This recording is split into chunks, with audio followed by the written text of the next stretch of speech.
करने का, महिलाओं की शक्ति का उपयोग करने का ईश्वर ने ऐसे कई पवित्र काम के लिए मुझे चुना है।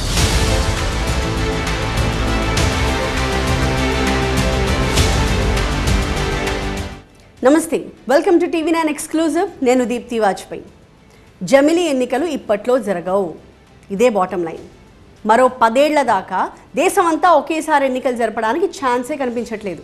దాదాపుగా రాసి పెట్టేసుకోవచ్చు. సొంత స్టేట్మెంట్స్ కావివి, రాజ్యాంగ నిపుణులు చెప్తున్న లెక్క. రాజకీయ విశ్లేషకులు సైతం 2034లో జరిగే సాధారణ ఎన్నికలకే ఒకే దేశం ఒకే ఎన్నిక సాధ్యమవుతుంది అనే థియరీ చెప్తున్నారు. కొన్ని రాజకీయ పార్టీలు 2027కే జమిలి వచ్చేస్తుంది, మహా అయితే ఇంకో 2.5 ఏళ్లే తాము ప్రతిపక్షంలో ఉంటామని ఆశపడుతున్నాయి. అందులో తప్పు లేదనుకోండి, కానీ అవన్నీ అడియాసలే అనేది నిపుణుల వాదన. 2029 వరకు ఏ రాష్ట్రాలకు గడువు ఉందో ఆ ప్రభుత్వాలన్నీ యాజ్ ఇట్ ఈస్గా కొనసాగుతాయి. మరోవైపు మహిళా రిజర్వేషన్ చట్టం అమలు కూడా 2029లోనే సాధ్యమవుతుందా, లేక 2034లో అమలు చేస్తారా అనే సందేహాలు వ్యక్తమవుతున్నాయి. ఇంతకీ జమిలీ ఎన్నికలపై కానీ మహిళా రిజర్వేషన్లపై కానీ ఇంత హడావిడి చేసి వీటి అమలు ఇప్పుడు కాదు ఇంకో 10 ఏళ్లకు జరుగుతాయి అని ఎందుకంటున్నారు? దాని వెనుకున్న లాజిక్ ఏంటి? ఎందుకని దేశవ్యాప్తంగా ఒకేసారి ఎన్నికలు జరపడానికి మహిళా రిజర్వేషన్ల అమలుకు 10 ఏళ్లు పడుతుంది? డీటెయిల్డ్గా చూద్దాం ఇవాల్టి ఎక్స్క్లూజివ్లో.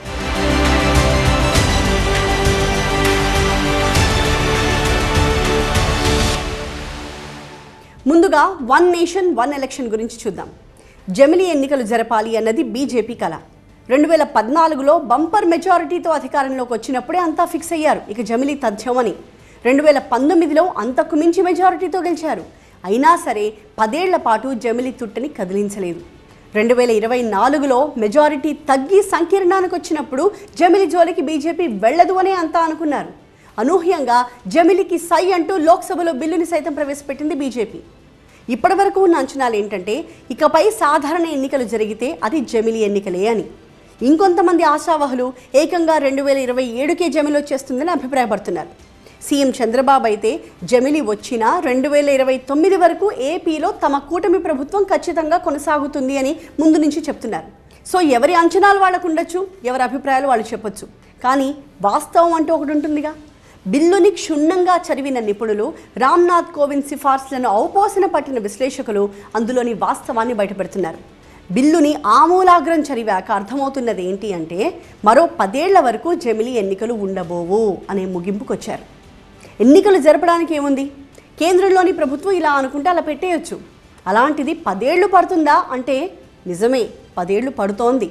జమిలీ ఎన్నికల వెనక ఉన్న చిక్కుముడుల లాంటివి. ముఖ్యంగా 129వ రాజ్యాంగ సవరణ బిల్లుని లోక్సభలో ప్రవేశపెట్టింది కేంద్రం. జమిలీ 2034 వరకు సాధ్యం కాదని ఎందుకు చెప్తున్నారు అంటే ఇదిగో ఈ 129వ రాజ్యాంగ సవరణ వల్లే. ఈ రాజ్యాంగ సవరణ బిల్లు చట్టంగా మారితే సాధారణ ఎన్నికల తర్వాత ఏర్పాటయ్యే లోక్సభ తొలి సిట్టింగ్ డేకి రాష్ట్రపతి నోటిఫికేషన్ జారీ చేస్తారు. అదే అపాయింటెడ్ డేగా మారుతుంది. ఈ అపాయింటెడ్ డే అంటే ఏంటంటే కేంద్రంలో కొత్త ప్రభుత్వం ఏర్పడినప్పుడు ఇవాల్టి నుంచి కొత్త ప్రభుత్వం నడుస్తుంది అని ఈ దేశ రాష్ట్రపతి ఒక తేదీని నోటిఫై చేస్తారు. ప్రస్తుతం 18వ లోక్సభ నడుస్తోంది. సో 19వ లోక్సభ ఏర్పడినప్పుడే అంటే 2029లోనే మళ్ళీ అపాయింటెడ్ డేని నోటిఫై చేసే అవకాశం ఉంటుంది. కాబట్టి 2034లోనే జమిలీ జరిగే అవకాశం ఉంది. ఆ అపాయింటెడ్ డే రోజు నుంచి దేశంలోని అన్ని రాష్ట్రాల అసెంబ్లీలు కూడా లోక్సభ కాలపరిమితితో పాటే ముగుస్తాయి. ఆ తర్వాత నుంచి లోక్సభకి రాష్ట్రాల అసెంబ్లీలకి ఒకేసారి ఎన్నికలు జరుగుతాయి. దీన్నే ఇంకా అర్థమయ్యేలా చెప్పుకుందాం. జమిలీ ఎన్నికలు అనేవి 2029లో జరిగే సార్వత్రిక ఎన్నికల తర్వాతే ఆచరణలోకి వస్తుంది. అంటే 2029లో కూడా జమిలీ జరగదు అని అర్థం.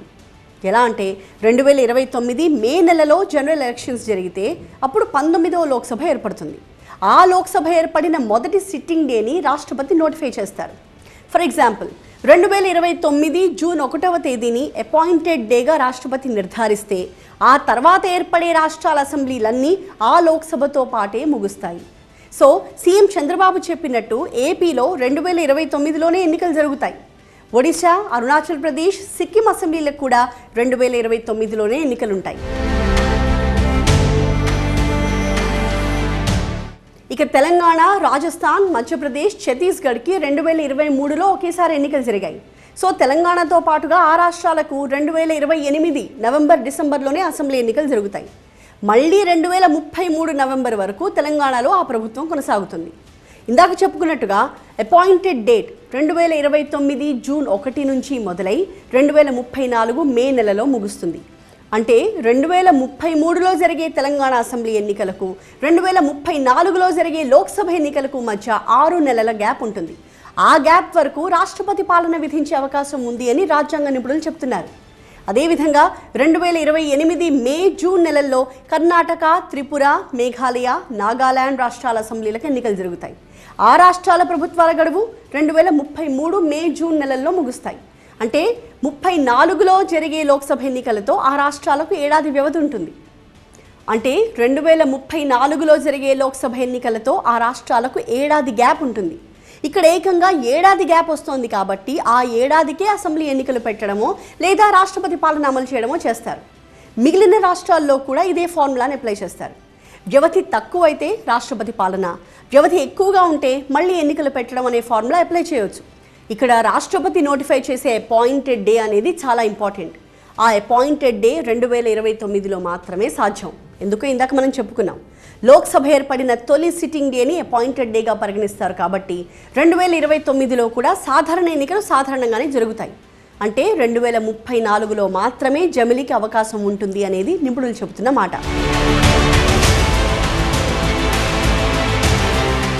ఇదొక్కటే కాదు, లోక్సభకు అన్ని రాష్ట్రాల అసెంబ్లీలకు ఒకేసారి ఎన్నికలు జరపాలి అంటే ఆ సన్నద్ధతకు కూడా సమయం ఇవ్వాల్సి ఉంటుంది.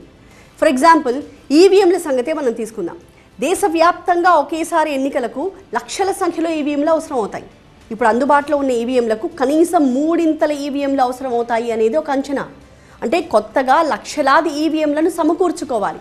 వీటిని తయారు చేయాలి అంటే కనీసం 2 నుంచి 3 ఏళ్ల సమయం పడుతుంది.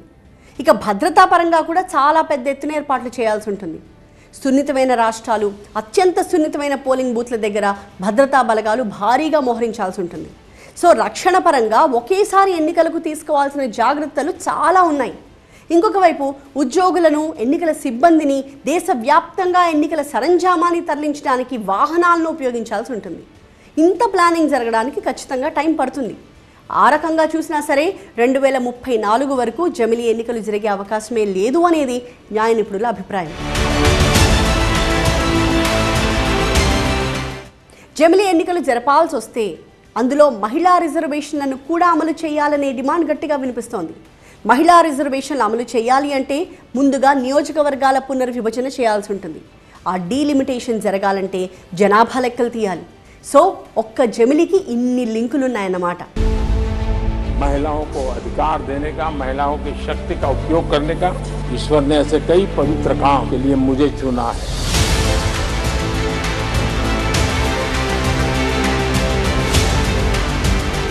జమిలీ ఎన్నికలకు చాలా అడ్డంకులు కనిపిస్తున్నాయి. బహుశా అడ్డంకులు అనడం కూడా ఇక్కడ కరెక్ట్ కాదేమో. కొన్ని అంశాలు ఒకదానికొకటి లింక్ అయి ఉన్నాయి. మరీ ముఖ్యంగా మహిళా రిజర్వేషన్లకు జమిలీ ఎన్నికలకు లింక్ పెడుతున్నారు. కానీ మహిళా రిజర్వేషన్లను అమలు చేయాలంటే ముందుగా ఏం చేయాలో తెలుసా? జనగణన పూర్తి చేయాలి. ఆ తర్వాత నియోజకవర్గాల పునర్విభజన చేపట్టాలి. మహిళా రిజర్వేషన్లకు వీటికి సంబంధం ఏంటి అంటే ఆ చట్టంలో అలాగే ఉంది కాబట్టి. మహిళా రిజర్వేషన్ల చట్టంలో జనగణనను, డీలిమిటేషన్ ప్రక్రియని లింక్ చేశారు. నిజానికి 2026 తర్వాతే నియోజకవర్గాల పునర్విభజన, డీలిమిటేషన్ పూర్తి చేయాల్సి ఉంటుంది. 20 ఏళ్ల క్రితం కేంద్ర ప్రభుత్వం రాజ్యాంగంలోని 82వ ఆర్టికల్కి సవరణ చేసింది. దాని కారణంగా 2026 వరకు డీలిమిటేషన్ చేసే అవకాశమే లేదు. డీలిమిటేషన్ చేయాలంటే ముందుగా జనాభా లెక్కలు తేలాలి. చెప్పుకోవడానికి 140 కోట్ల జనాభా అంటున్నాం, కానీ అధికారిక లెక్కలు లేవు మన దగ్గర. నిజానికి 2021లోనే జనగణన పూర్తి చేయాల్సి ఉంది. కానీ కోవిడ్ కారణంగా వాయిదా పడిన జనగణనని ఇప్పటికీ పెండింగ్లో పెడుతూ వచ్చారు. ఇప్పటికిప్పుడు జనగణన మొదలుపెట్టినా కూడా లెక్కలన్నీ రావడానికి కనీసం 1 ఏడాది నుంచి 2 ఏళ్లు పడుతుంది. ఈ జనాభా లెక్కల్ని బట్టి నియోజకవర్గాల పునర్విభజన ఉంటుంది. ఆ డీలిమిటేషన్ ప్రక్రియ కూడా ఆషామాషి వ్యవహారం ఏమీ కాదు. 2026లో మొదలు పెడితే అది పూర్తవడానికి 3 నుంచి 4 ఏళ్లు పట్టొచ్చు. అప్పటికే 2029 ఎన్నికలు పూర్తయిపోవచ్చు కూడా. నిజంగా అమలు కావాలంటే, మహిళలకు రిజర్వేషన్ లభించాలంటే మొదటి పెద్ద అడ్డంకి డీలిమిటేషన్కి పెద్ద అడ్డంకి జనాభా లెక్కల సేకరణ. 2021లో జరగాల్సిన ఈ జనాభా లెక్కలు కరోనా కష్టకాలం మూలంగా, COVID-19 మూలంగా ఆగిపోయింది. ఇప్పుడు 2026 తర్వాత డీలిమిటేషన్ కావాలి. చట్ట ప్రకారం 2023లో 2023లో జరిగిన డీలిమిటేషన్ తర్వాత 2026 తర్వాతనే డీలిమిటేషన్ అంటే మనకు నియోజకవర్గాల పునర్విభజన జరగాల్సి ఉన్నది. ఆ నియోజకవర్గాల పునర్విభజన తర్వాత మాత్రమే మహిళా బిల్లు అమలు అవుతుందని షరతు పెట్టారు. ఇక్కడ మరో లాజిక్ కూడా చెప్తున్నారు. 2001లో చేసిన రాజ్యాంగ సవరణ ప్రకారం లోక్సభ సీట్ల సంఖ్యని 2026 తర్వాత పెంచుకోవచ్చు. 2026 తర్వాత జరిగే మొదటి జనాభా లెక్కల ప్రకారం అంటే 2031లో జరిగే సెన్సస్ ప్రకారం నియోజకవర్గాల పునర్వ్యవస్థీకరణ జరుగుతుందని భారత ఎన్నికల సంఘం వెబ్సైట్లో కనిపిస్తోంది మనకి. దీని అర్థం 2026 తర్వాత జరిగే మొదటి జనాభా లెక్కల కంటే ముందు డీలిమిటేషన్ చేయడం కుదరదు. అది 2031 జనాభా లెక్కల ప్రకారమే జరుగుతుంది. డీలిమిటేషన్ కమిషన్ తన తుది నివేదికను ఇవ్వడానికి మళ్ళీ 3-4 ఏళ్లు తీసుకోవచ్చు. అక్కడితో ఆగిపోదు. జనాభా నిష్పత్తి మార్పుల్ని బట్టి డీలిమిటేషన్లో వివాదాలు తలెత్తచ్చు. సో ఇదంతా జరగడానికి 2037 లేదా 39 వరకు పట్టచ్చు అనేది కొంతమంది అభిప్రాయం. సో మహిళా రిజర్వేషన్ అమలు 2029లో అయితే సాధ్యం కాదు అని చెప్తున్నారు.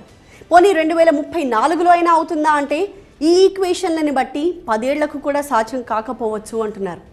ఇక ఆశల్లా 2039లో జరిగే ఎన్నికల్లోనే మహిళా రిజర్వేషన్ల అమలు సాధ్యం అవ్వచ్చు అనేది ఒక అంచనా.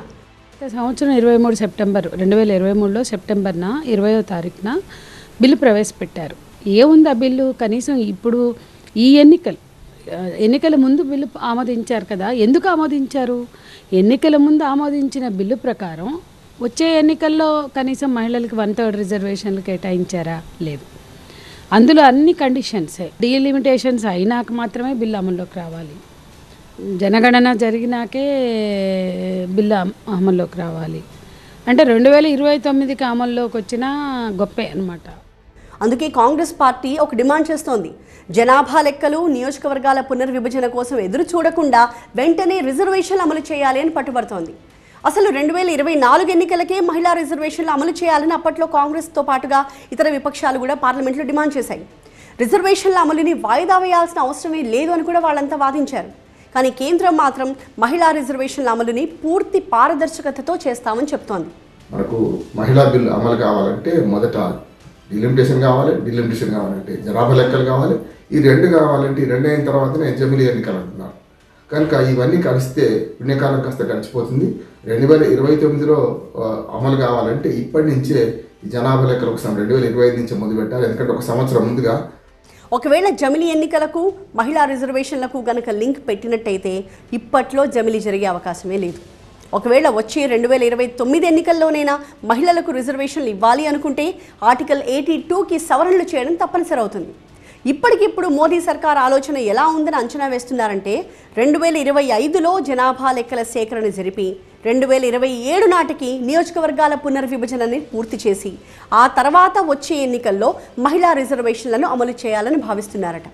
ఒకవైపు ఇంత పెద్ద ప్రక్రియ జరుపుతున్న కేంద్రం 2029లోనే జమిలీకి వెళ్తుందా, వెళ్ళగలదా అనే ప్రశ్నలు కూడా వినిపిస్తున్నాయి. జమిలీ ఎన్నికలకు మహిళా బిల్లుకు లెక్క లేదు నిజంగా చెప్పాలంటే. కానీ దాన్ని కూడా ఒక లెక్కగా భావిస్తే 2029కి అయితే అమలు అవుద్దని అనుకుంటలేను. జమిలీ ఎన్నికలు పక్కన పెట్టి 2029లో అమలు కావడానికి మాత్రం ఈ రెండు పనులు మొదలు చేయాల్సి ఉన్నది. జనాభా లెక్కలు పూర్తి చేయడానికి 2025లో చర్య తీసుకోవాలి కేంద్ర ప్రభుత్వం. సో ఏ రకంగా చూసుకున్నా సరే 2029 వరకు ఎట్టి పరిస్థితుల్లోనూ జమిలీ ఎన్నికలు జరిగే అవకాశమే కనిపించట్లేదు అని నిపుణులు చాలా గట్టిగా చెప్తున్నారు. అదే టైంలో మహిళా రిజర్వేషన్ల అమలు కూడా కనుచూపు మేరలో కనిపించట్లేదు. ఏ రకంగా చూసినా ఎన్నాళ్ళు 27 ఏళ్ళు ఏ కారణం చేత బిల్లును ఆపారో ఆ సమస్య పరిష్కారం కాల. పోనీ వచ్చిన బిల్లు ఇమీడియట్గా 1/3 రిజర్వేషన్లోకి తెస్తుందా? 181 స్థానాలు ఇవ్వాలి. బిల్లు ప్రకారం మహిళలకి 181 కేటాయించాలి. బిల్లు బయటకు వచ్చాకే ఎన్నికలు జరగలే. ఇవాళ 15% మాత్రమే పార్లమెంట్లో ఉన్నారు. 33% ఉండాల్సినటువంటి చోట 15% ఉన్నారు. అంటే బిల్లు దేనికోసం తెచ్చారు? కొందరి వర్షన్ ప్రకారం కేంద్ర ప్రభుత్వం ఒకేసారి మహిళా రిజర్వేషన్లు, అటు లోక్సభ సీట్ల పెంపు, ఇటు జమిలీ ఎన్నికలు ఈ మూడు అమలు చేసే సూచనలు కనిపిస్తున్నాయంటున్నారు. ఇప్పటికే చట్టసభల్లో మహిళలకు 33% రిజర్వేషన్లు కల్పించే బిల్లు చట్టంగా మారింది. కానీ ఆ చట్టం అమలుని మాత్రం వాయిదా వేసింది కేంద్ర ప్రభుత్వం. ఈ చట్టం అమల్లోకి వచ్చిన తర్వాత చేపట్టే తొలి జనాభా లెక్కల ఆధారంగా నియోజకవర్గాల పునర్విభజన ప్రక్రియ మొదలుపెట్టాలి. మహిళా రిజర్వేషన్ల అమలు కోసం డీలిమిటేషన్ కమిషన్ ఏర్పాటు చేయాలి. ఇవన్నీ 2026 తర్వాత జరిగే అవకాశం ఉండడంతో ఒకేసారి దేశవ్యాప్తంగా సీట్లను పెంచడంతో పాటు మహిళలకు కేటాయించే సీట్లను రిజర్వ్ చేయడం కోసం డీలిమిటేషన్ కమిషన్ ఏర్పాటు చేసి 2029 ఎన్నికల నాటికల్లా ఒక వేదికని సిద్ధం చేసే అవకాశం ఉంది అని రాజకీయ విశ్లేషకులు అంచనా వేస్తున్నారు. అలా చూసుకున్నా సరే మహిళా రిజర్వేషన్ కానీ జమిలీ ఎన్నికల నిర్వహణ కానీ మరో 10 ఏళ్ల వరకు అమలు కాకపోవచ్చు అనే అభిప్రాయం అయితే వినిపిస్తోంది. ఇది ఇవాల్టి TV9 ఎక్స్క్లూజివ్. మరొక అంశంతో మళ్ళీ కలుద్దాం. చూస్తూనే ఉండండి TV9.